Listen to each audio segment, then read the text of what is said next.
Okay, with this, as I mentioned, Undermilk Wood was quite an inspiration, just because there's this kind of voyeuristic element of looking around the town and going into characters' dreams and their sort of sleeping moments. And at this point, the boy's returned, Mahoney's grown and is returned.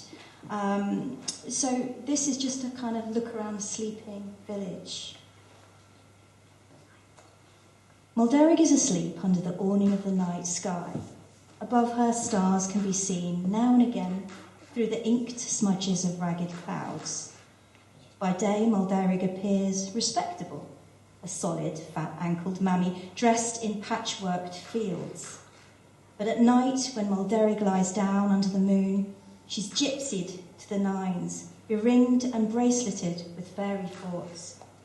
And the moon looks down at her and smiles, tracing the dark waves of her forest and lighting the curved spine of her river all the way down to the bay. Tonight, Mulderig is silent but for a moth beating against the window of a filthy cottage with a dolmen view, where Bridget Ducey snores under a cat-skin quilt, busy spring hoeing and planting kittens in her garden. They wrinkle their little noses and mew as she sprinkles them with golden rainwater. She rubs her hands. Soon she'll have tortoiseshell cabbages and tabby kale. Mulderig is silent, but for the scuttle of rats in the basement of Kerrigan's bar.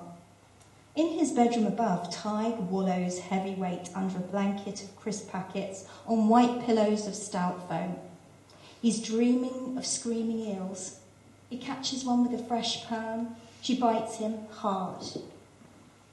Mulderig is silent, but for the chime of time-haunted clock in the fortified bungalow where Annie Farrelly sleeps the fitful sleep of an old lady killer. She dreams only of dentures. They're coming for her, snapping. Mulderig is silent, but for the soft song of shale and the lulled ocean heard in the bay view bedroom where bachelorized Jack Brophy lies snug in housekeeper pyjamas. But does he dream? His slippers will tell you that when Jack lies down, he enjoys the deep slumber of the upright. He only moves once to turn the alarm clock off at daybreak, just before it rings. Mulderig is silent, but for the bats that sing in the key of darkest sonar as they spool in and out of the attic of Rathmore House, where Mrs. Cawley sleeps in her magical library, hairless and open-mouthed, fat-bellied and spindle-armed. She's treading the boards again tonight, all night. In her little turret room, Shauna switches her legs like a cricket. She dreams only of Mahoney. He's taking her under the washing line. She watches the hard-boiled dishcloths dance above her as he licks her ear rind, and she wonders what the neighbours will say. And where is Mahoney? He's bollock naked in the bed, with his boots by the door and his jacket over the chair until morning. He's frowning. He's back in the forest of his memory. He's with Tom, the bogeyman. They sit in a circle of bracken.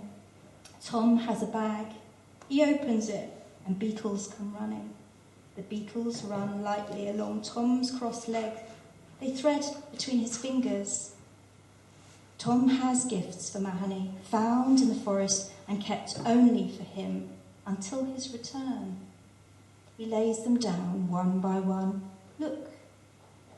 He has a sleek tibia satin to the touch. He has a pair of eyes like newly split conkers, a deep, wet brown. He has a clutch of molars. They glow in his hand like baby grubs. He has fingernails, delicate veneers of pink shell. He has a handful of smooth white knuckles like the counters in a children's game. He has a rope of black hair as fluid as waterweed. He has a skull that crumbles like a forest log with chambers filled by the scurrying of a million insects. Listen. He has the long-lost blackberry kernel of a heart. But Tom says he will keep that.